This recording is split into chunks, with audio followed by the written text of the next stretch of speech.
What's up, everybody, and welcome back to the Not Just Adulting podcast, where we are untangling the realities of adulthood because adulting is not always a straight line. I'm your host, Felicia D, and if you are just joining us for the first time, I definitely welcome you here. I hope that you enjoy the show, and if you're returning, what's up, what's good, how y'all been? So anyway, before we even get into talking about this topic today, I want to make sure that I let y'all know to subscribe. That way you're notified when we have another episode dropping. And also make sure that you check out my website. If you like my sweatshirt that I'm rocking today, this is a part of my merch. So make sure y'all check it out. So that way you could be rocking yours too, okay? Because I think it's cute, but I might be biased. Anyway, I want to get into this topic today. We're going to be talking about budgeting. Okay, I know that we can all benefit from this topic, but I want to make sure that I put this disclaimer out there up front.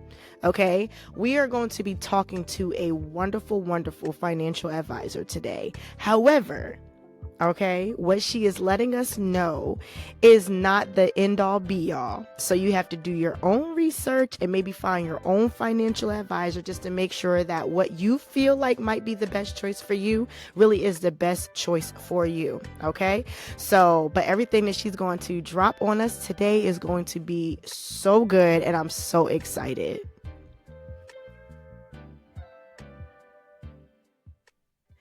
Okay, so let me introduce y'all to my guest for today, Amber McNeil. She is a licensed financial advisor with Northwestern Mutual. She is passionate about helping individuals, especially women, build confidence and take meaningful action toward their financial futures. A proud Jersey girl, now based in Los Angeles, Amber holds both a master's and bachelor's degree from Rutgers University, the State University of New Jersey. Prior to becoming a financial advisor, Amber had a 10-year career working in higher education, where she saw firsthand how ill-equipped society's brightest students were when it came to managing their personal finances. With a heart for community and a mission-driven approach, she is currently on a journey to help 100 women become wealthy wealth builders this year. When Amber isn't working one-on-one with clients, she loves sharing wealth building tools with larger audiences, speaking on local and national platforms. Excuse me, Miss Ma'am. And Amber is a lover of Jesus, game nights with friends, and spending time with her family. Let me introduce y'all to my girl, Amber. Hi. Hey, girl, hey. Hey, I'm so excited to be here. By the way, this is so cool, and I've been listening to your episodes. So, I'm like so happy to be featured. I don't know. I'm excited. You been enjoying them? Yes, I love the most recent one where you had the doctor on. Oh, That yes. that was a really powerful episode. So, I It was excited to was. be listening to that one. And she's a Jersey girl too. Yes, she works in Camden, I believe. Yes, Okay, yes, yep. okay. She works at Cooper, so I was like, okay, Okay. come on. But thank you for Yes. listening. Yes, Thank you of for course. listening, and thank you for agreeing to do this. So we got Hmm. to shout out. Okay, so let me just tell y'all real quick. I met Amber actually when we both first moved to California. Yes, We both yes. had just moved here, and Yep. we went to Little Big Shots, Yes. right? And then so like we went there, and that's when we met each other. Yeah, and it's so funny because so many people on the West Coast are Mm-hmm. from the East Coast. Yeah. Oh yeah. So we've got a whole little community of like Jersey, New York people, Philly people out here. So Yeah. anytime I run into anybody, I'm always super excited. But we have like some actual mutual connections, We really do. particularly one, my good sister, Marisha. So Marisha, if Yes. you're listening to this, we love you and we're so glad that we're connected to you. Yes, that's my girl. When I first moved out here, she was like, "My god sister moved out there," and I was like, "Oh, well, Mm-hmm. put me on. Where's she at? Who is she?" So Yes, yeah, yes, shout out to yes, yes. Marisha. That's my girl. We used to work And I can't believe together. we're both still out here. It'll be 8 years for me this August. Yeah, I moved out Yeah. here 2016, so this is year 9. This will be year 9 for you. Mm-hmm. Oh, 9. I can't believe it. I mean, listen, it's by the grace of God that we're still out here. I don't know how, Okay. but it's all God. It is. It is. It really Ooh, is. especially 2020 and still here. I Ooh, know.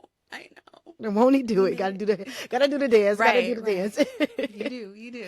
Yes, but yeah, shout out to everybody that we both know, and cause who be like, hey, you met Felicia, you met Amber, yeah, that's my girl. So I'm Yes, I really excited know. to finally get a chance to connect with you, Yeah. and to talk about something that, like, listen, we need this in adulthood. Yes. Like, we Yes. really need to Yes. talk about Yes. budgeting, because Mhm. I am like the queen of saying, like, it's not in my budget, but I don't even have a Mhm. budget. So I'm excited. I'm really excited to talk Okay. about this. Okay. So I actually want to start off with like budgeting basics. Okay. Mhm. So what's the very first thing someone should do when they decide it's time to get serious about budgeting? So, the first thing to think about and to know is that you're going to make mistakes, right? This is like going to the gym and you're trying to exercise a new muscle. So, first off, give yourself some grace because you're trying to create a new skill and a new habit. The other piece that I would say is that it's really important to have an accountability system. So I love having a budget buddy and we're on the same page and we're holding each other accountable to what we said our goals are and what we said is important to us. And then the last piece I would say is tracking the budget is also really, really important. So it's not something that you just create one time at the beginning of the month and never go back to. It's something that you consistently need to revisit and need to be tracking. Okay. I think someone sent me, like, when I talked about wanting to budget before, Mhm. they sent Mhm. me like this spreadsheet, and I was like, okay, I'm gonna do it. I'm gonna do it because I'm really serious about this New Year goal that I Yes. set for myself. I don't Mhm. think I even opened that email to even Yeah. start. It's because sometimes it can be so like intimidating, like, Yeah. sitting down and facing like, how much money do I actually have? And then Yes. I was just like, "Ooh, I'm not ready for the reality. Let me just keep going on about my life, you know?" And yeah, and I hear that from a lot of my clients. One of the first exercises that I do have them do, and it's very powerful if you're a couple and you're sharing expenses, because to be able to sit down and actually review how much money did we spend last month.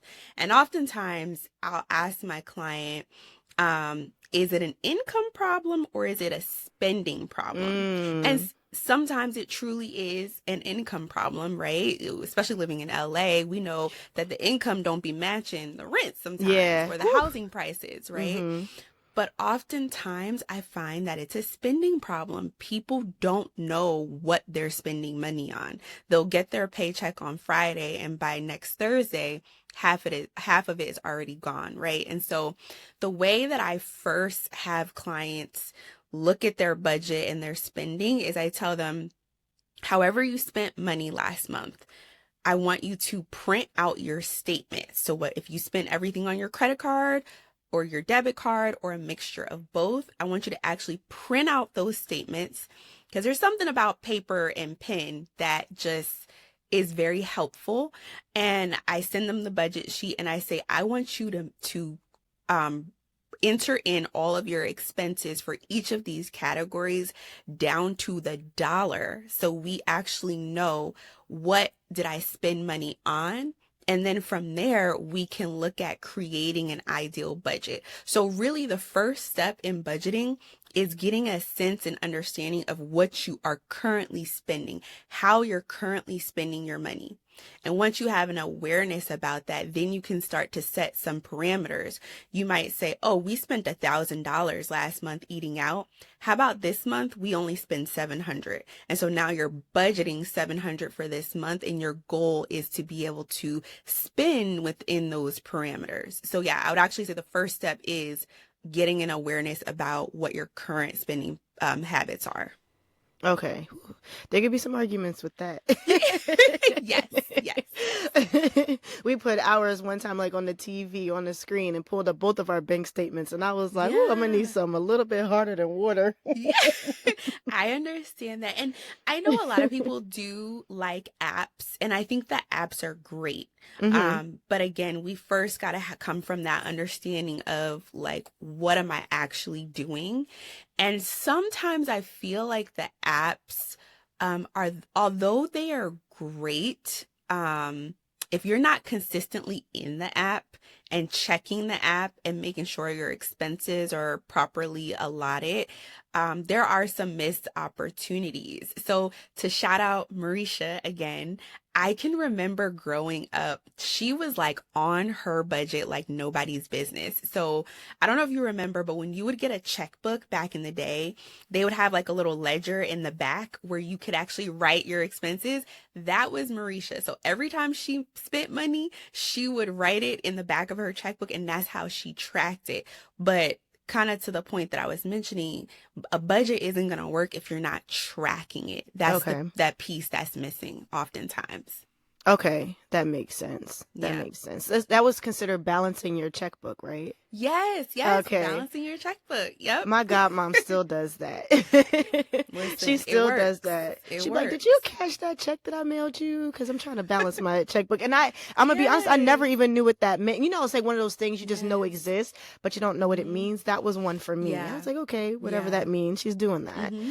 Okay, so it's so funny because you answered my second question was like how do you recommend, tracking your budgeting? Yeah. So the apps you're saying like they can only work, but you have to basically be diligent on those to make Be sure that you're active. okay. Yes. Yes. Yes. Yes. Got you. Okay, so this question is low key for me. How do you Okay. help clients who feel too broke to budget? Hmm.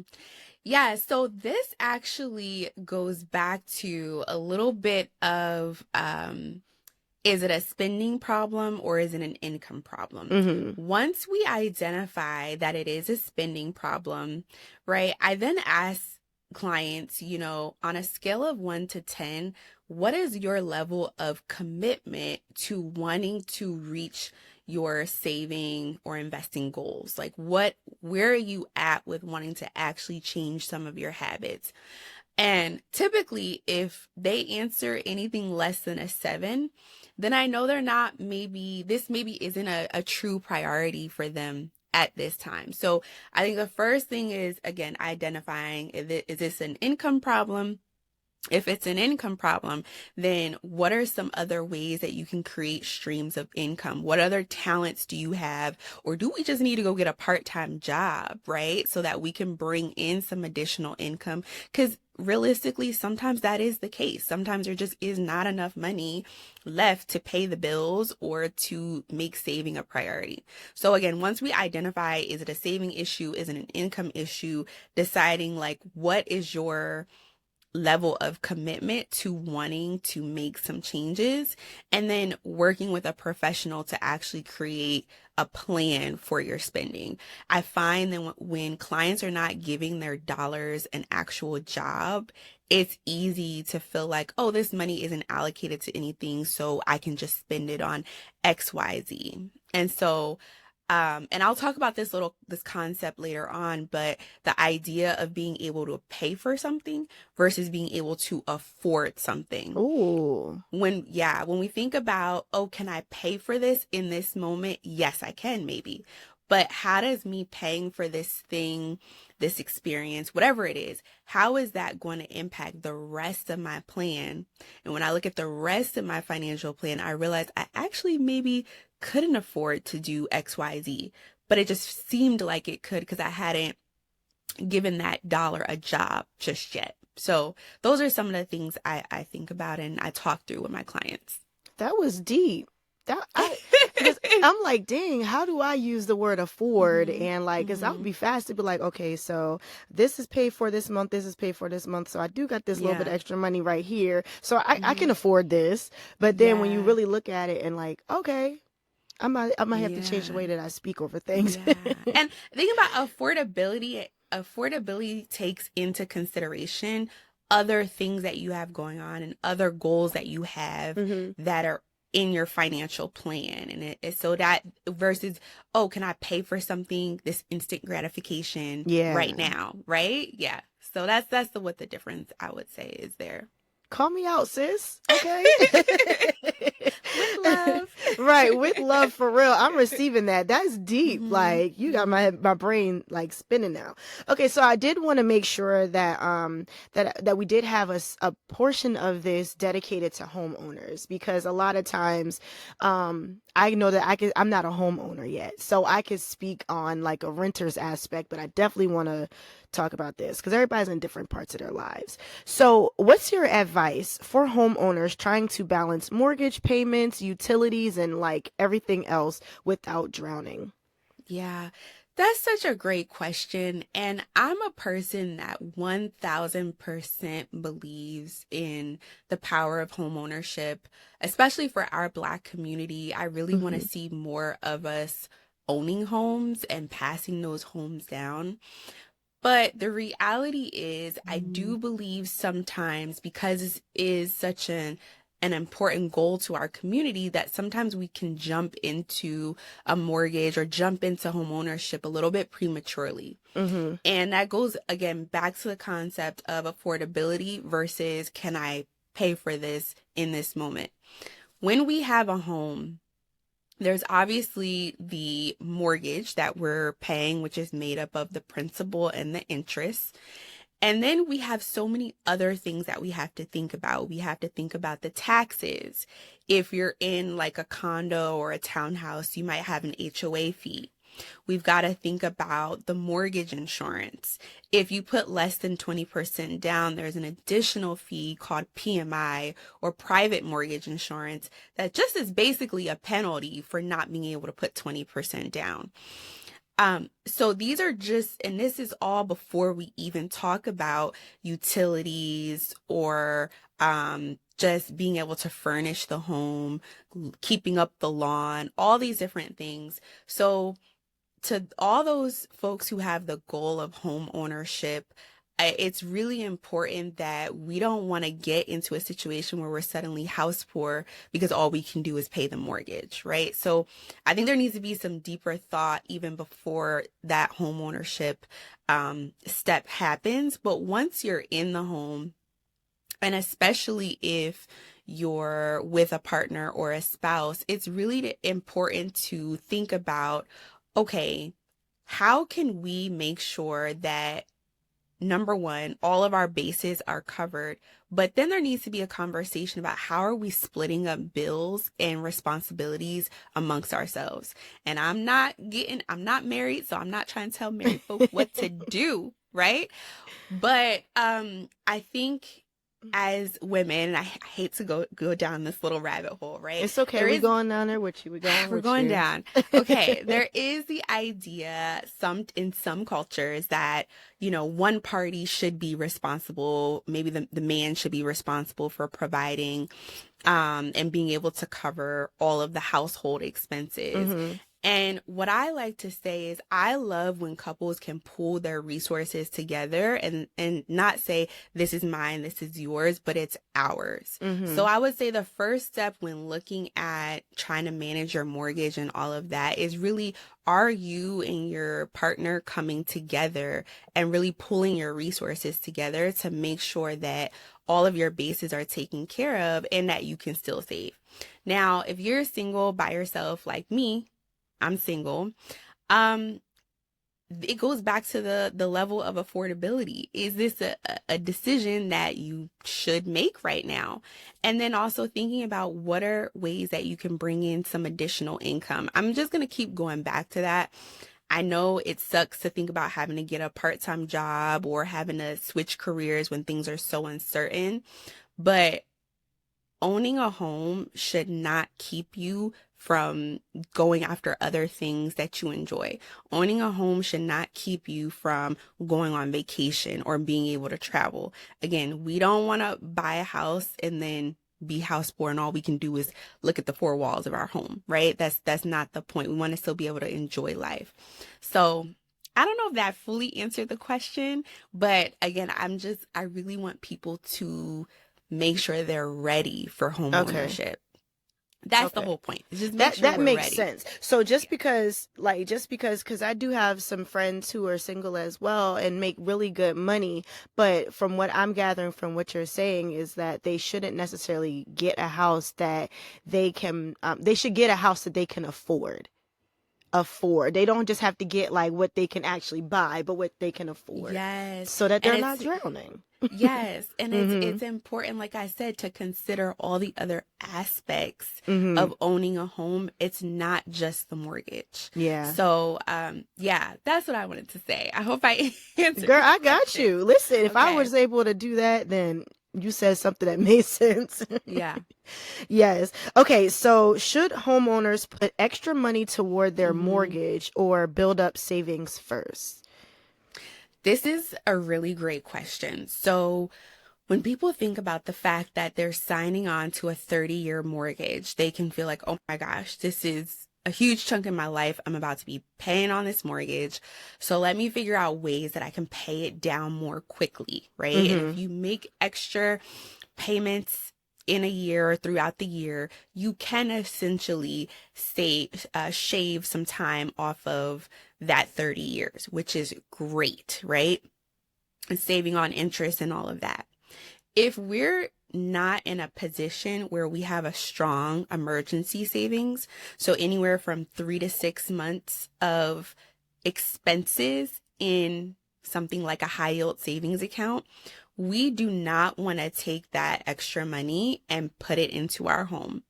The reason being, as soon as we pay that payment, that extra a couple $100s on our mortgage, that money is now illiquid. We can't get it back. We can't go to the lender and say, "Oh, actually, I made a couple extra payments. Send me the money back because an emergency happened," right?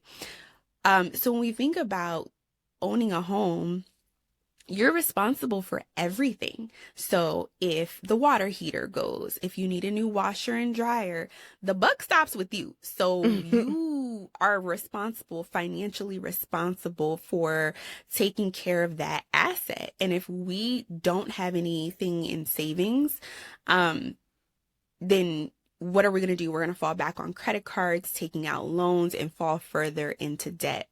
The other thing, oftentimes our mortgage it's pretty cheap to borrow that money. So if your interest rate is like below 6 or 7%, it's cheap to borrow that money versus if you have a credit card and it's 25% to put something on that credit card, it's more expensive to borrow that money. Right? Do you follow me? So when money is cheap, meaning we have a lower interest rate, it's okay to take time to pay that off. When money is expensive, so we have a higher interest rate, like I said, if we got to go to Home Depot to buy a new water heater and we got to put it on a credit card, that's 27% interest because we didn't have anything in savings, then we're really doing ourselves a disservice. So if we have a surplus, yes, it's great to pay down that mortgage more quickly. But if we're in a position where we don't even have enough to cover 3 to 6 months of expenses, we really want to focus on building up saving. I totally understood that. Okay. Okay. That makes sense. It's cheap. Okay, that makes sense. I Yeah, never yeah. thought When about money is that. cheap, you want to take a long time to pay it off. When money is Okay. expensive to borrow, we're trying to get that thing paid because Right. we don't want to be paying all that interest. Right, which is how they get Mm-hmm. you.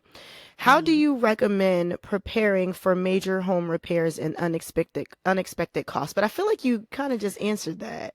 It's like Yeah, have a nice and savings.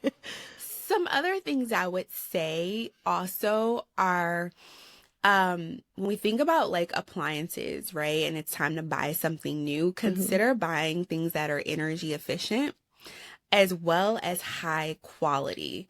Okay. Sometimes we think going cheap is the better route, but when it comes to your home and appliances and or a new roof, cheap isn't always better. I'll Okay. give you an example.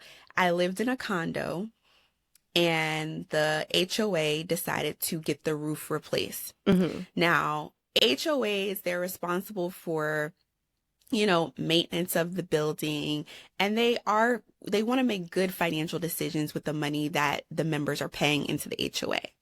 So they decided to go with this one roofing company. Great. They did the roof. Next thing you know, we had a really bad storm here in LA, and you want to know what happened? It blew off. The roof not it blew up. No, the roof didn't blow. It might as well had, because all the water from the storm leaked through the roof into the walls, into the light sockets. The entire building had to be evacuated and displaced. And now they had to end up suing that roofing company. So I say all that to say, wow, cheap is not always better. If this is your home, you want to go for energy efficient, and you want to go for quality, because that quality will generally help you save on things like your electric bill, and not having to worry about replacing it quickly, right? And having a good warranty. The other thing I would say is address small concerns before they become big issues. So I think about me in the past, you're driving down the road and a pebble hits your windshield, and it starts out as like a little small little nick. Yep. That little nick, and next thing you know, you go over a pothole one day, and now your whole windshield is cracked. Or it gets too hot outside. Yes. That's the thing too. It is. And whereas you had just addressed that one little nick in the beginning, you could have saved a lot of money. Now you've got to replace your whole windshield, right? And then the other thing I like to say when it comes to using credit cards, so I'll go back to the Home Depot example. There are oftentimes you'll see different credit card offers where it's like, 0% interest for 18 months or things like that. If you need new washer and dryer or new water heater, it could be a great opportunity to take advantage of some of those promotional deals because the money is cheap, 0% interest. So if you're moving into a new home, you've got to buy XYZ. If you have good credit, take advantage of some of those promotional deals, because generally you would be able to pay that balance off before the interest kicks in. So yeah, those are just some of the things. And then the fourth thing I would say is part of your monthly saving strategy is, yes, building up your emergency savings, but also setting aside a few dollars each month that you can tap into for home repairs or appliances, things like that. That makes sense. Yeah. Okay, noted. I'm going to listen back on this episode, just taking my notes, like, okay, make sure I do this, especially when we get our first home. So then this next part is going to be for renters. So what percentage of income is smart to spend on rent in today's market? Yeah, so that's a great question. And as I mentioned, you and I live in Los Angeles. Yes. And so I'll kind of step back to talk about budget overall. So in an ideal world, I coach my clients to do a 20-60-20 budget. So 20% of your budget going towards your saving and investing goals. 60% going to your fixed expenses, which includes rent, and then another 20% going towards fun or discretionary expenses. And so the reason I say it's ideal is because depending on the housing market you live in, or depending on your income, sometimes that middle category, that 60%, we end up having to spend more on our fixed expenses just because the price is the price, right? And so out of that 60%, in an ideal world, we don't want more than 35% of our income going towards rent.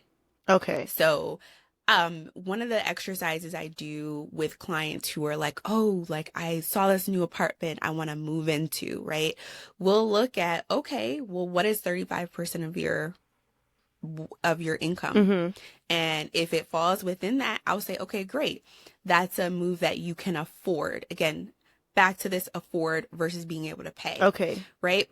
But if we're doing more than that, then that's going to cut into either our saving and investing budget 20% or our discretionary 20%. And let's be honest, ain't nobody cutting down on going out to eat Right. or getting their hair done. Right. What's going to suffer is that 20% For that those should be going savings to and our investments. saving and investing. Yeah. Got you. Yep. Whew. I'm like thinking about all the things we're gonna have to sit down and 35%. Okay. But that's good though. That's good because that makes sense. Because I am definitely one who will actually do the 20% from the nails, the hair, going out to eat, vacations, and all of that. Like me personally, my husband might not be the same, but he actually, I think he is the same. I think he is the same. But yeah, but it's a battle. It's a battle because sometimes I just be want my nails done. I know. My lashes. Shout out to Rachel. Okay, so what's your advice for renters who want to save for a future home while managing bills now? Yeah. First thing I'll say, y'all, and I wish I could say this to myself, don't be in a rush to leave your mama's house. You know, as someone who is in their mid-30s. That's a word. Okay, when they told us back in the day, don't be in a rush to grow up, I'm like, y'all didn't exactly explain to us what that meant. Oh, you think you grown? I did think I was grown. And now that I'm grown, I want to go back. So please take me back. So the first thing I would say is, and I know not everybody has a situation where they can stay at home, right? But before we even become renters or whatever, I would first look at, is there an opportunity for me to go home and save some money? Is there an opportunity for me to work a job that comes with housing? I was very blessed, as I mentioned, when you read my bio, the first 10 years of my career was actually in higher education. So, and a portion of that, my housing was actually covered by one of the universities that I worked for. And so that was a great opportunity to save. And what I would have been spending on rent, I was actually able to put in the bank. So the first thing I would say, if you're not able to stay home and you're already renting, is, are there ways that you can lower your current expenses? So a concept that I got introduced when we moved to California is the idea of renting a room in somebody's house, or having a roommate that you don't necessarily know, right? That's very common in Los Angeles for two people. Maybe they met on Facebook to get together and rent an apartment, or for you to be renting a room in someone's house. And also remembering that, like, the sacrifices that you make today, they have an expiration date. So this isn't something you're going to need to do long term, but it's just to help you lower your expenses in the short time. The other piece is, I'm going to go back to it. Can we increase our income? We are so skilled. Us millennials, I feel like one thing I'll say that I can commend younger generations on is that they've been able to harness whatever skill they have and monetize it. And I think that's a missed opportunity. Whether you can sit here and organize closets, or can you start a dog walking business? Like, there's money to be made. And I think it's important that we start tapping into these other ways that we can generate income using the skills that we already have and making it fit around our schedule. And then the other thing I'd say is adjusting our goal timeline. So there's so many times that I meet people and they're like, I want to buy a house this year. And I'm like, okay, great. How much have you saved up to do that? And they're like, nothing. And I'm like, okay, and I have faith. I believe in Jesus. Okay. So I have faith that God can do anything, but I also think it's important that we put some action behind our faith. And sometimes we just need to readjust the timeline, and that's okay. Maybe this isn't a 1-year goal, but maybe this is a 5-year goal. Okay. And when it's a 5-year goal, we take some of the pressure off ourselves, and we can actually come up with a real strategy to build up that down payment, to fix our credit, Mm-hmm. right? To pay down some of the debt. And also, how can we maybe invest some of our money over a 5 to 10 year period so that we look up and we have a larger down payment to put down? So I think the biggest one that usually is very helpful when I talk through it with clients is readjusting some of our timelines Mm-hmm. for those goals. And that's okay. Like, adulting is all about pivoting, Yeah. I would say, Listen, and just pivot. it's a whole lot of pivoting. Okay, now what should I do? Like, you know what? Let me readjust here. Mm-hmm. Let me change my perspective on this. It's gonna Yeah. happen, but maybe just Mm-hmm. not when I thought it was. I feel like that's like in every aspect of, okay, you know what? Mm-hmm. Every aspect of our adult lives. Okay, let me just, it Yes. doesn't have to happen exactly the way that I thought, It you know? doesn't. It Just doesn't. dropping Take the that pressure off. expectation. Yeah, Yes. that's Yes. real. And just like you Yes. mentioned, like first is give yourself that grace. And Yes. that's real. It's not a failure. It's not even a mistake. It's Yeah. just an adjustment. Mm-hmm. Yes. Yeah, An you know, adjustment. Mm-hmm. sometimes that could be hard when you are It can be. so, when you're so just It can like, be. just so focused on achieving something within a Mm-hmm. certain amount of time. Sometimes you can feel like Yeah. a little defeated, like when you're here, like, okay, it can happen, but maybe not the way that you thought, and maybe not right now. Exactly. Yeah. Exactly. And I want to dig into that a little bit more because I just think in life, I love that your podcast focuses on that 30 to 40 year old Mm-hmm. age range, because I think it's in this season that we start to realize that everything I've ever wanted is attainable, Yes. but at the same time, it just might not look the way we thought it would. Mm-hmm. And just coming to terms with what my success looks like, or what my normal looks like, or hitting my goals looks like, and really honing in and not looking to the left or the right at what other people are Mm-hmm. doing, but just that readjustment and pivot. I think it happens a lot in this age range. Yeah. So And we're starting to yeah. get used to it. Like once we kind of Mm-hmm. like are out of that bubble. Like one of the most popular memes that goes around that I'm always like so grateful for as a reminder. I Mm-hmm. feel like it always hits my timeline on the perfect Mm-hmm. timing. And it's the one where it says, "There was a time where you prayed for exactly what you have right now." Mm-hmm. And that Mm-hmm. one just Mm-hmm. gets me every time I see it, because Yeah. I'm just like, sometimes we can get so wrapped up in the day to day and our expectations, our plans, and sometimes we forget that where we currently are is somewhere that we used to wish that we were. We used to pray that we Yeah. were there, and I Yeah. think that sometimes we could just get so comfortable, and just progressing the way that we are, that we really do Yeah. forget like how far we've actually come. So it's just Mm-hmm. so, and I think that happens a lot of times in our 30s and in our 40s, because like we're just like, we have like, we're just so focused, hyper focused on Mm-hmm. just being Mm-hmm. successful, making it, having this, having that, not even realizing like we are literally on the right path to get there. Right. It's just Yep. going to be like some bumps and bruises a Some little bit little on the bumps. way up. But sometimes we need those to be able Yeah. to then find out what it is that we were supposed to learn during that lesson, Mm-hmm. Yep. Yep. because then you're like, okay, and then that's when you stumble into an Amber who will remind you, yes, you could buy that right now, but can you afford that right now? So yes, Okay. you can have a house right now, but it might not be the one that you thought you would have, but doesn't mean you'll never Mm-hmm. get there, right? So, Right.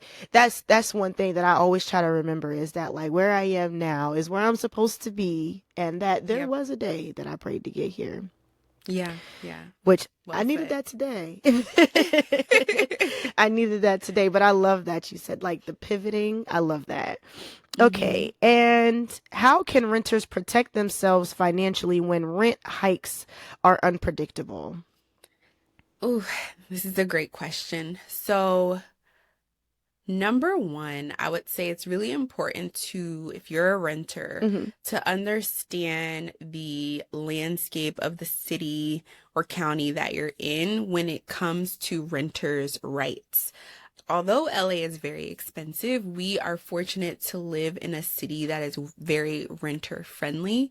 And there are a lot of protections and ordinances that help and support renters from predatory landlords.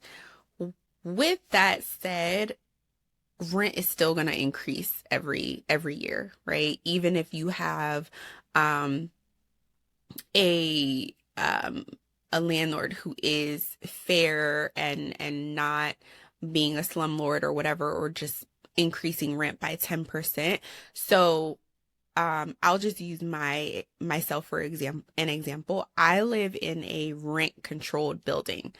Rent controlled buildings are not predicated on your income, but what happens is because that building is a rent controlled building, the landlord or the owner can only go up on rent X amount of percentage per year. And that percentage is controlled by the city or the county where that ordinance is held. And I was really fortunate, for example, during COVID, because I was in a rent controlled building, they were not allowed to raise the rent for like a good 3-year period. And so for 3 years, I had no rent increases, which was amazing. So the first thing is, if you are in a highly competitive market and an expensive rental market, look for housing that is rent controlled. Again, these buildings are not predicated on your income. What makes them rent controlled is because there's a cap on how much they can increase rent each year. So that's one. And I seriously, by the grace of God, found the place that I ended up moving in. I was praying one day and I was like, God, okay, I don't want to spend more than X amount of dollars. And I just happened to be driving around and I saw this building for rent, went in, met the property manager. It was way above my budget, but she was like, you know what? We have this other unit of this guy who's breaking his lease and moving out. I think this might be more aligned with your budget. And it happened to be this rent controlled building.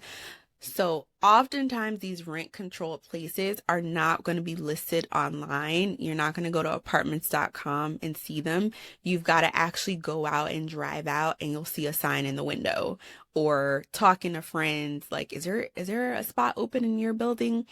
The other thing is there are income based housing options as well. So if you are low or moderate income, look up what that means in your county and see if you qualify for those options. And then the other thing I would say is finding ways that you can negotiate with your landlord. Oftentimes, when we are working with kind of like an individual landlord or like a mom and pop versus a huge property management corporation or company, sometimes it's easier to strike a deal with them. So for example, prior to my last apartment, when I lived in that condo that got flooded, I was literally in like a bidding war for an apartment, which is so crazy, in LA. And I was in a position to where I could put down an additional month of security deposit, but also I asked the landlord if we can do an 18-month contract instead of a 12-month lease. So when you have the opportunity to negotiate and get locked into a longer lease, that protects you from some of those annual rent increases, because you can sign a lease. Your lease doesn't have to be a 12-month lease. You can go in and ask, can I lock in this rate for 18 months, for 24 months? It's up to you. So these are some things that you can do to negotiate on the front end. And then on the back end, let's say you had a 12-month lease and now it's up. I think people underestimate just being a good tenant, like, and taking care of the property and actually building a relationship with your property manager or your landlord. Um, they're still in the business of relationship, right? And so if they see that you're taking care of their property, and you've built a rapport with them, you're always paying your rent on time, it makes it easier to go to them and be able to negotiate. So I know it might sound like a simple thing, but there's a lot of people out here not paying their rent on time or trashing the property. And if that's the case, they're gonna increase their rent because they want to push you out, right? They're not gonna want to work with you. So if you know that that's a situation that you're in, just being a good tenant and taking care of the property gives you some leverage to try to negotiate those rent increases. I definitely like going through the like you said, like the mom and pop landlords as well, and seeing like what other properties they have, so to even stay within that relationship. Like, I really enjoyed this spot. Do you have any other places that might be a little bit bigger in this other area? So I could definitely see how that relationship can be beneficial as well. Yeah, yeah. I love that. Okay, so let's get into bills and debt. Mm-hmm. How do you prioritize bills when you can't pay everything at once? Yeah. So I would say, first off, going back to the budget and making sure that we are prioritizing our fixed expenses and getting those paid, like our rent, that's key. Mm-hmm. And then the other tip that I have is, a lot of people don't realize that you can actually change your due date for most bills that you have. So, for example, I get paid twice a month. I get paid on the 15th and the last day of the month. Mm-hmm. And there was a point in time where all of my bills were falling between the 1st and the 15th. And I felt like my budget was starting to become so restrictive. And so what I did was, I looked at, because I had been tracking my budget, I said, okay, if I can just move these three bills to be after the 15th, when I get that other check, I'll feel like I have a little bit more breathing room. So Mm-hmm. I just called those three companies, and it was super easy to have those bills moved. So I think it's going to be different for everybody depending on if you get paid weekly, monthly, bi-monthly, but just knowing that you do have flexibility as to when you pay your bills is I just think a lot of people don't realize that they can do that. Yeah. Have you ever experienced like when when like something's like, okay, so let me just start off with this. Auto Okay. pay is where I'm going, right? Okay. So have you ever like experience, like maybe like say on the 16th, after you may Mhm. have paid some bills and everything Mhm. and just taking care of everything, you're like, okay, I'm set until the last week of the month, and Yeah. you forget something is on auto pay, and then it Mhm. takes Mhm. out like a large sum of your money, and then you're just like, you really feel it, like Yeah, yeah. You're like, oh, I wasn't. It's so funny yes. that you mentioned that because um it wasn't necessarily a large sum, but somehow there was a subscription recently Mm-hmm. that I had, that, how you sign up for them 30-day trials Yes, and and you're like, forget to okay, cancel. day 29, I'm gonna cancel. And then you get hit with the fee and you're like, and then you all mad and up in arms and trying to Yes. call them to tell them off, right? Yes. So that recently happened to me, and I was so annoyed with myself, actually, because I had budgeted, but it wasn't on last month's expenses Right. because I had done the trial. So I'm Mm-hmm. like, oh, my budget is good. Where did this fee come from? And so things like that are going to happen. And I think it often happens, especially if you're trying to be diligent about your budget. Don't forget to consider things that are quarterly or annual payments. Okay. I see that a lot with those like quarterly or annual type, whether it's like a gym membership or, maybe even your car insurance. Mm-hmm. So when you're creating your budget, it is also important to sit down and think about like what things are coming up annually for me that maybe I hadn't considered, and I need to put a little reminder Mm-hmm. on my calendar that this is coming up, or maybe I need to change from annual to monthly or quarterly payments so it's a little bit more consistent. One thing to make sure of is that and most banks do this automatically, but is that you have overdraft protection set Mm-hmm. up on your account. So what other account is linked to your checking account that is going to come in to fill that gap to Okay. make sure that bill is paid? That's really important that you have that.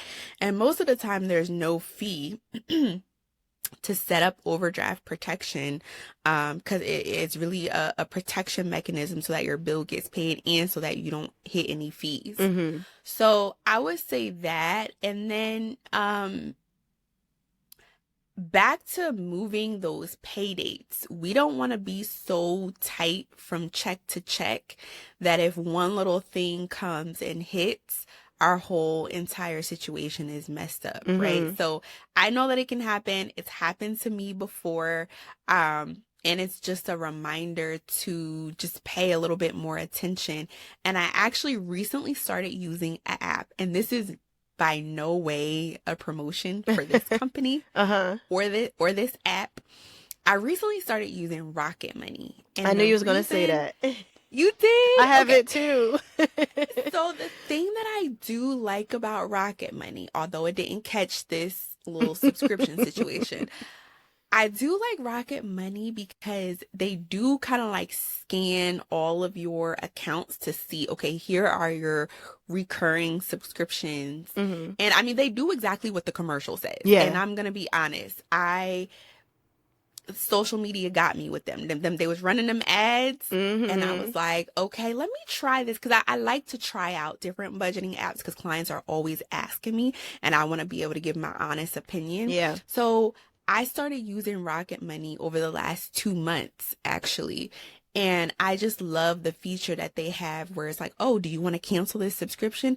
Yes, I do. Yeah. And you can click it, and then they'll either create an email for you or they'll reach out and cancel it for you. It's really cool. Yeah. So again, this is not a promotion for Rocket Money, but it's a tool that I've recently been using that has actually been helpful. And I think if you're a person that has a lot of subscriptions or you're forgetting things, it could be really helpful for that. Yeah. I think that I had Rocket until like they hit me with the free trial is over, and they Yeah. asked me if I went, and I was like, nah, I think I got a handle on things, because the ads on social media did get me, because they were just like showing the girl like, I bet you that you have multiple Netflix accounts. And she was Yes. like, I bet you I don't. And it was like, yeah, it looks like you're paying that. You have two different subscriptions. She's like, oh my gosh. And I was like, maybe I have double something. Yes. Yes. So that They got me. definitely helped me. But I think I might need to get back on that app though, because I get hit with um, those fees monthly, or like you said, the Hmm. annual ones, and I'm like, wait, like Savage Fenty, like shout out to Rihanna, I love Savage Fenty, but they get me like every month, because if you don't skip the Yeah. payment within the first, I Yeah. believe, 7 days on that, like by the 15th of the month, they take out like 60 something dollars, and it's just Yes. like, if that was not in your budget for the month, that could really hurt. Right. Yeah. Yeah. No, I agree. But I I just don't agree. want to Yeah. cancel it. I don't want to Maybe you cancel can it. go, do they let you pause it? That's the other thing with some of these memberships. Mm, You can actually pause it, like a 3 month pause. I gotta So see look. if that's an option. I gotta look. I know that we could skip month to month, but I'm not sure. Mm-hmm. I have to look that up, Yeah. because I'm gonna look that up for a few things. It's Yeah. for real. Okay, so how do you recommend paying off credit card debt efficiently? So should we just do it like a snowball, and just like you said, Mm-hmm. which you kind of mentioned earlier, like cheap money, or Yeah. versus like an avalanche, where it's just like, oh, let me just pay it all down. Like, Yeah. So I love this question. I get this question all the time. mm, So the two most popular methods of paying down debt are either the snowball or the avalanche, and people get them confused all the time. The snowball method is where you are paying more money on the card that has the lowest balance. So for example, let's say you have a card with $50, let's say you have a card that has a balance of $1,000, a card that has a balance of 3,000, and a card that has a balance of 5,000. And let's say just for this example, they all have a minimum payment of $50. The snowball method says that any extra money you have, you're going to put towards that card that has a balance of $1,000 because that's the smallest balance, and you want to get that smaller card paid off more quickly. And then whatever money you were putting towards that $1,000 card, once it's paid off, you continue paying the 50 minimum on that larger card, but now that extra money, you're now going to put it on the second smallest card until you pay that off. And then once that's paid off, all that money, you're now going to put it on that largest card and work to pay that down. A lot of people like that method because there's satisfaction of getting those smaller cards paid down more quickly. It does something to us. Like it boosts our ego, our mood, those positive endorphins, and it helps us to want to keep going. But I actually prefer, and I coach my clients to use the avalanche method. What the avalanche method says is we're going to pay down the card with the highest interest rate first. So doesn't matter what the, 5,000 here, 3,000, 15,000, whatever it is, whatever card has the highest interest rate, we're going to put all of our extra dollars towards that card, and we're going to pay the minimum amount to all the other cards. And the reason we want to do that is back to that concept of when money is more expensive. So when there's a higher interest rate, we want to get that paid down as quickly as possible, because the longer we allow that interest rate to be there, the more money and interest we're going to have to end up paying over time.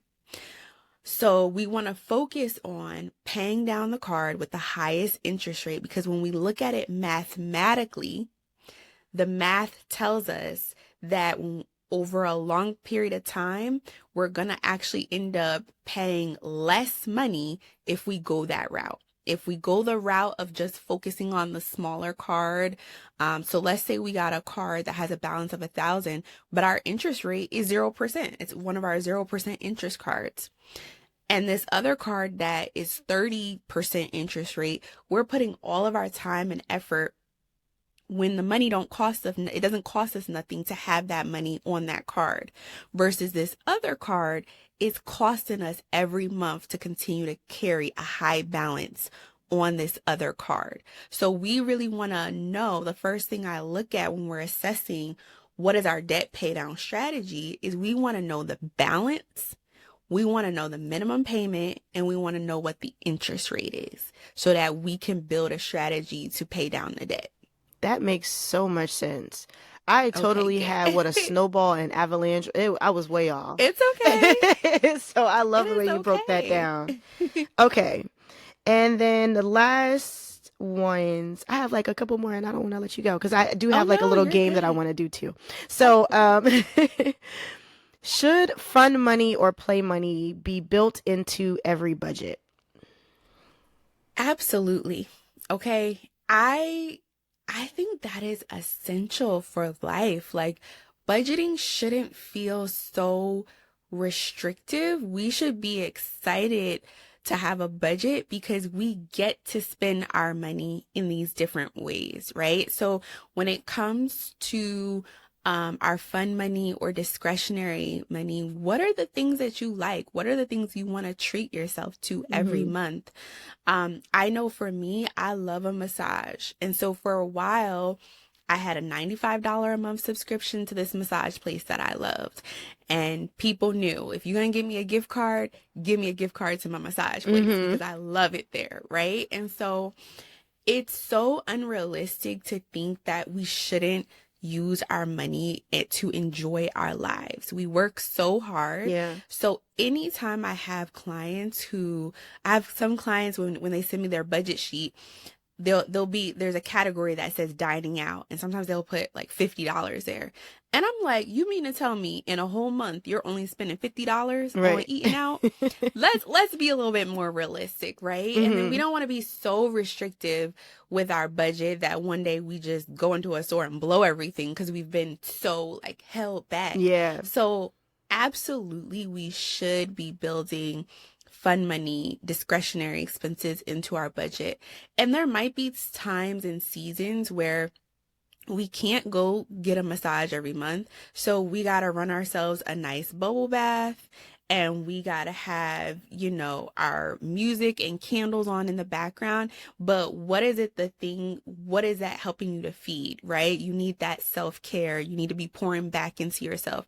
So sometimes we can find when we're in those seasons where money is tight, we feel like we just have to give up on all the little luxuries of life. But there's still ways that you can incorporate that on a cheaper scale. So yeah, I think absolutely that's 100% important for everyone to include in their budget. Okay, so I have two more questions. The first one is going to be, should you close credit cards after paying them off? That is a great question, and I'm so glad you're asking me that. So the short answer is absolutely not. Okay. We do not want to be closing credit cards. Now, should you cut it up and put it in the shredder and throw it away if you have some spending concerns? Yes, you should.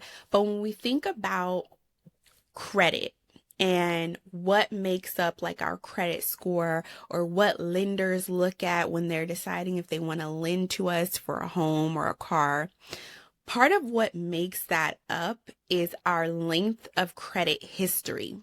So let's say you had gotten a card when you were in college and you ran that thing up, right? And you're finally done paying it down and you're like, whew, I never want to get into this situation again. I'm going to close this account. Well, now you've potentially erased a 15 to 20-year history that you had that showed longevity on your credit report.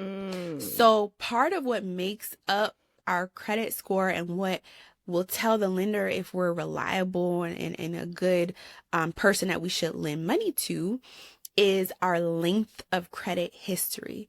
So if you've had a card that you've owned for 10, 15, 20 years, we never want to close that card. We want to keep that card open forever. On the other hand, we think about credit utilization. So what that says is, let's say you have 5 cards and each of those 5 cards has a $10,000 credit limit.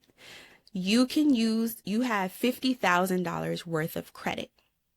And let's say you are using $20,000, right? So you have a total limit of $50,000 and you've already used $20,000. If you close out one of those cards, your total available credit now goes from $50,000 to $40,000. And when they look at your credit, you're now using half of all your available credit. Okay, I understand. You get what I'm saying? Yeah. So you are reducing the amount of credit you have access to. And if you have a balance, now the percentage of credit utilization has gone up because you've closed out that credit card and you've closed off your access, that availability to that credit.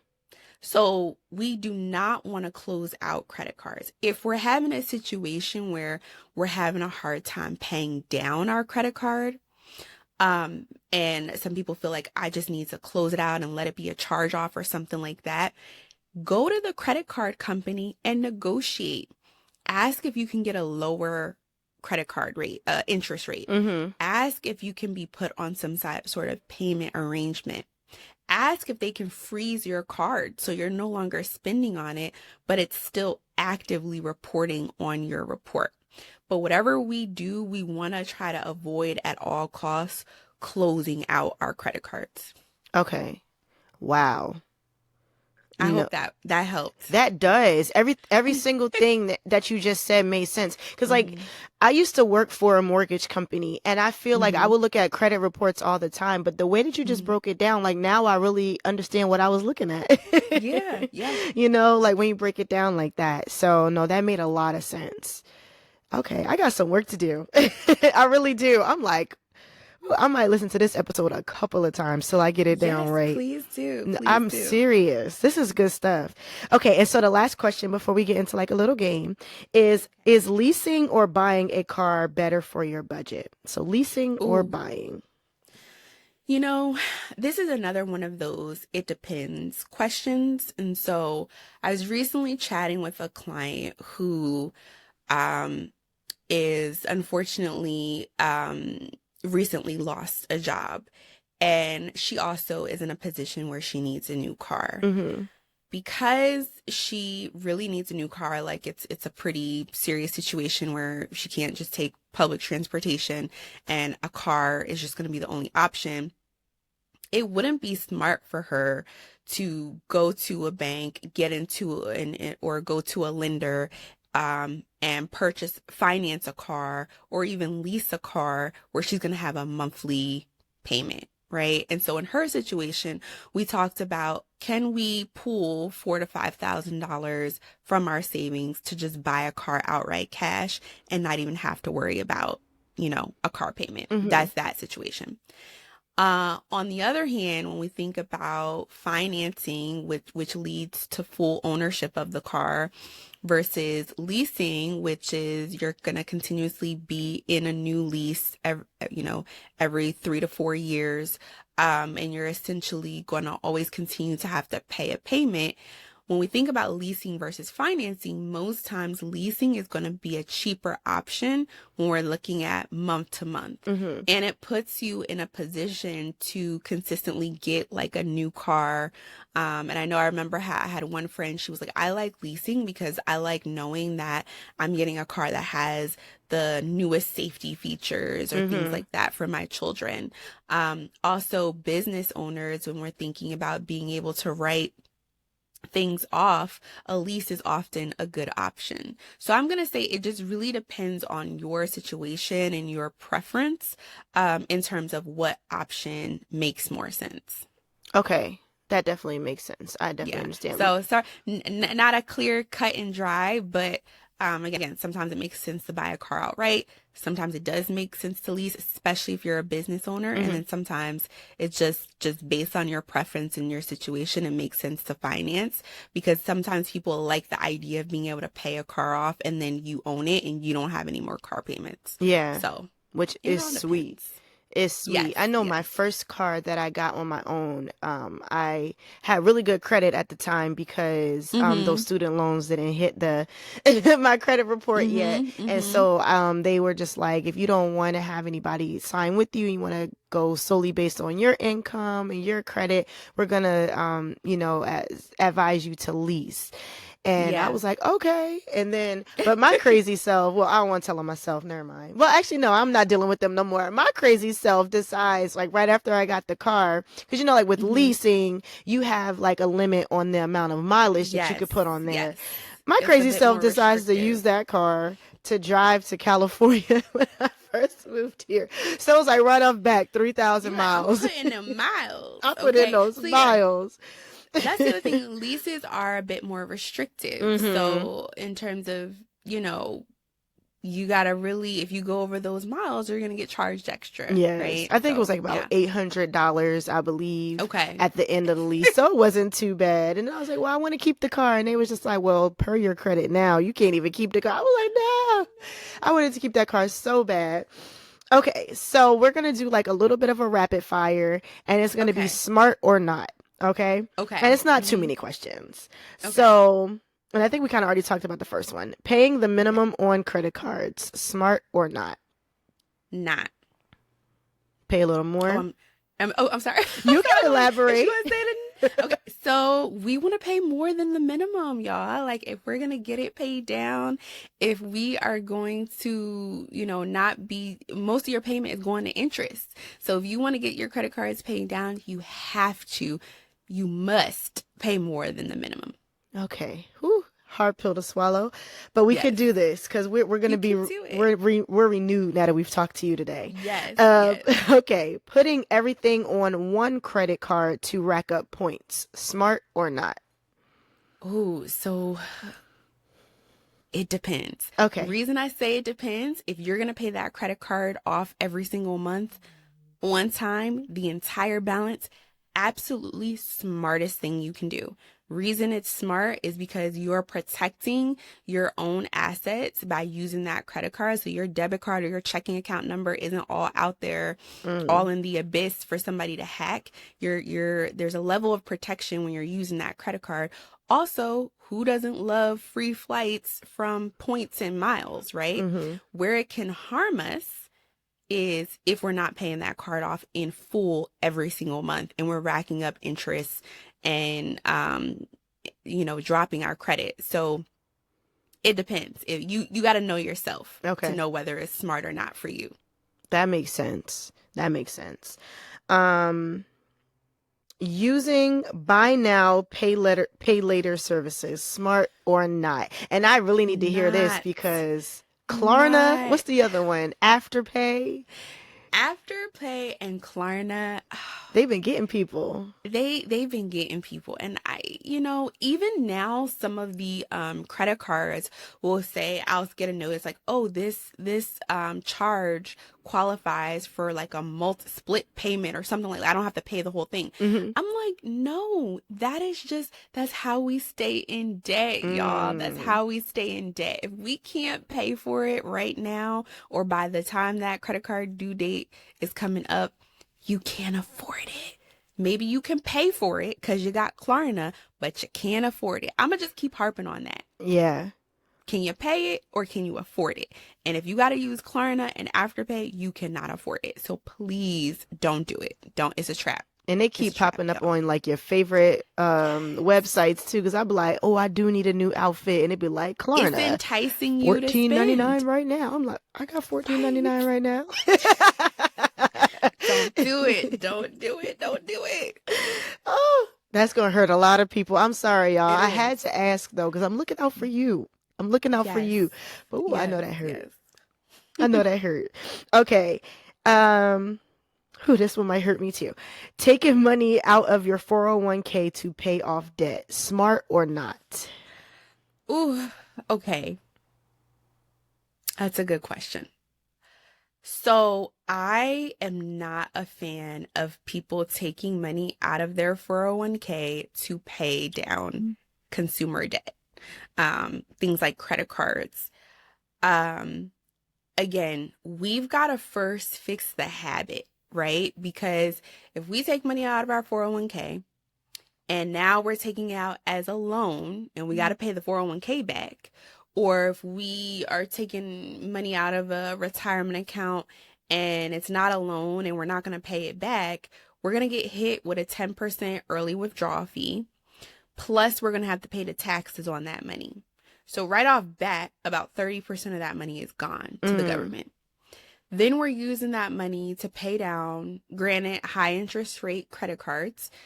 But then if we haven't addressed the habit of our overspending, or we haven't addressed the fact that maybe we're not making enough income to pay our bills, we are going to find ourselves right back in the same position.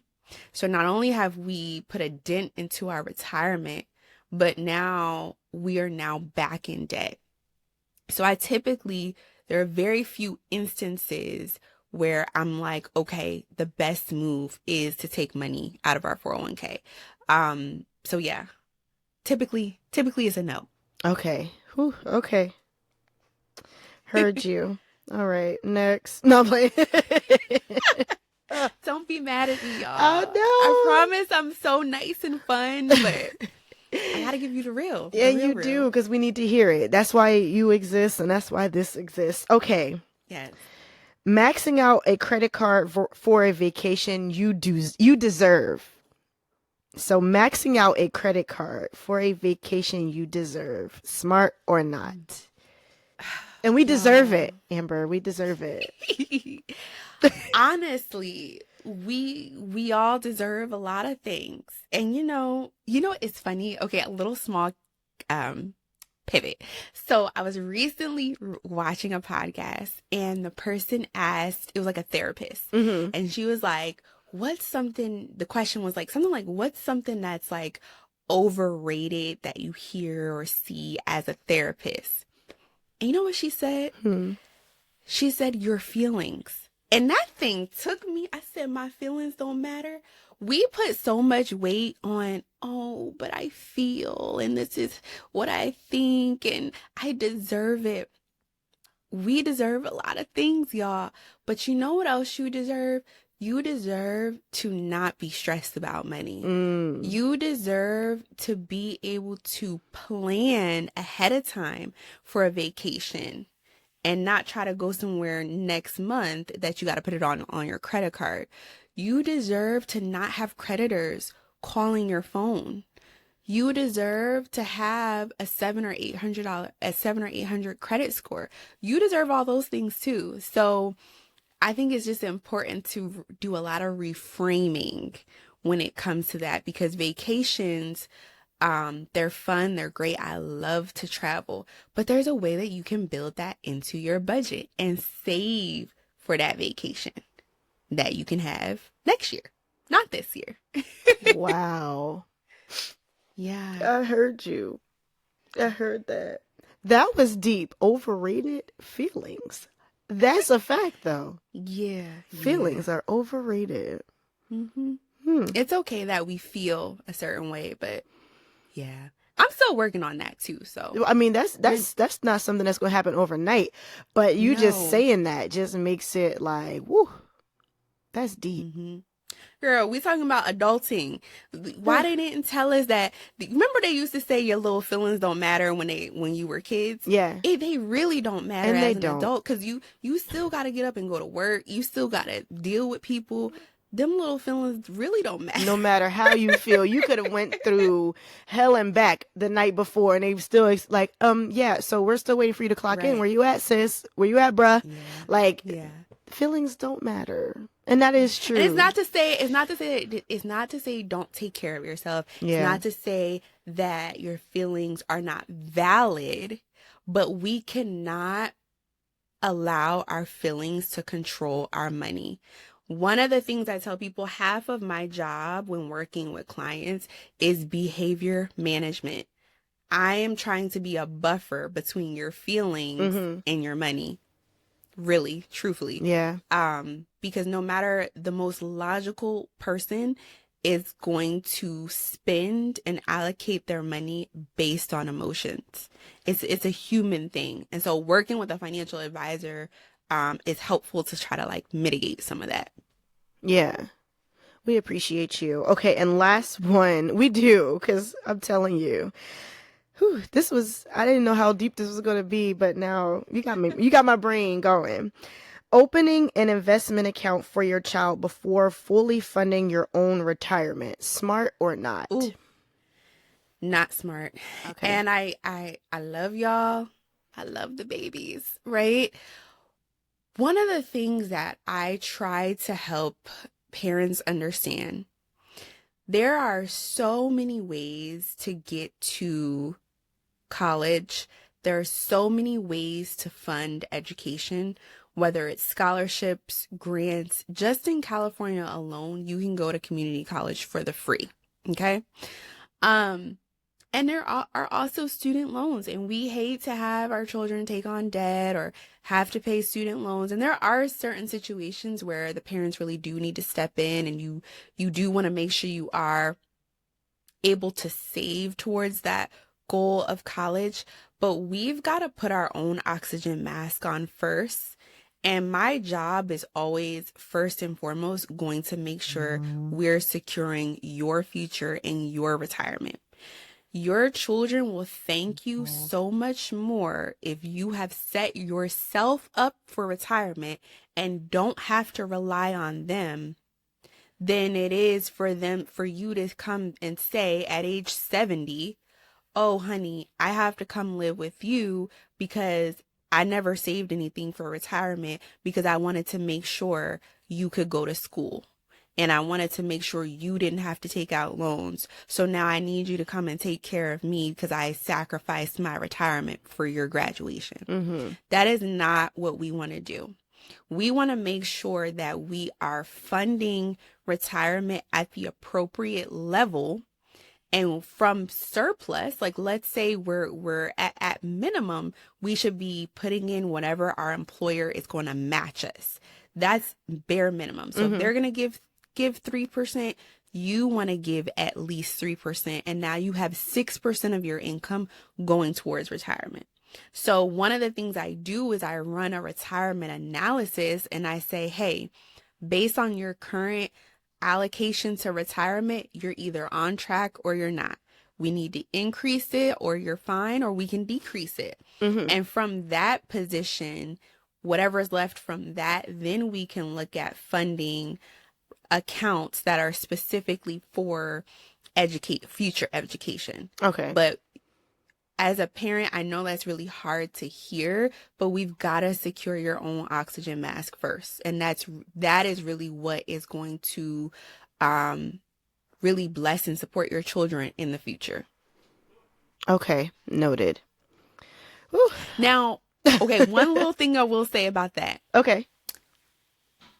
Friends and family and grandparents, I would highly encourage them to contribute to your children's your children's college. Okay. So you can open up a simple, it's called a 529 account. It's a type of account. It's a savings vehicle for education expenses. And every birthday, every holiday, every Christmas, hey, instead of gifts, I'd like you to make a contribution. Here's how you can make a contribution to their future college education. So that is a way that you can still be saving towards that goal, but the full burden isn't on you. Okay. You can really tap into your village to say, hey, we're not accepting, because they don't need another toy. They Right. don't need another toy. Right. They got enough that So- they don't play with still. Yes. So this is how you can support our family, and this is how you can show love to our child by contributing. I have a girlfriend out here. She gave us that option. And so I said, oh yeah, for his birthday, I'm going to make a contribution to his 529 account. And I sent her the money. And so I think that's a missed opportunity within our community to share that burden amongst our village. That makes total sense. Okay, so because at first I was like, ooh, dang, now I feel bad for, we got this little piggy bank, but that makes sense because like all monies that we get, like where they're just like, hey, it's Zachary's birthday, we're gonna give him this, we won't give him that. I'm like, okay, we put it right in his piggy bank and we're ready to open up an account to just save it. So now I know what kind to look into, the 529. Yep, 529 account. Thank you. Girl, listen, I learned so much from talking to you. Did you? Yes. Okay, good. I'm glad. I'm serious. You are blessing people. And and we didn't even get down to the nitty gritty, like talking about taxes and stuff that they never taught us how to do in school. I'm like, we wasted a lot of time talking about stuff that we're not using in this adulthood. Girl. So I definitely would love to talk to you again because there's so many aspects of like just finances in general and that we need to unpack because we're adults now. We got to do this big kid stuff. So we do. But thank you. And you so know much. what? Can I just share one small thing about like how I even got into this field? Absolutely. I always, whenever I do like talks or anything, I always like to share with people that I did not come from a family that had money, knew how to manage money, nothing like that. I came from a family who really just didn't know how to manage finances, didn't understand the importance of having good credit, paying bills on time. And this is no slight to my parents at all. And they've heard me talk about this, love them. But when we do not teach our children or we're not modeling good financial behaviors for our children, it has generational impacts. And so growing up, I always felt very financially insecure. And I would say that's something that really has driven me to this career. And when I was working in higher education, students were graduating, getting great jobs, but I realized they didn't know how to manage their money, right? No one was teaching that. And so I started bringing financial literacy programs to the different universities that I worked at. One of the first series that I did was actually with Tiffany, the Budgetnista. I'm not sure if you've heard of her before. Black woman in finance. She's from New Jersey.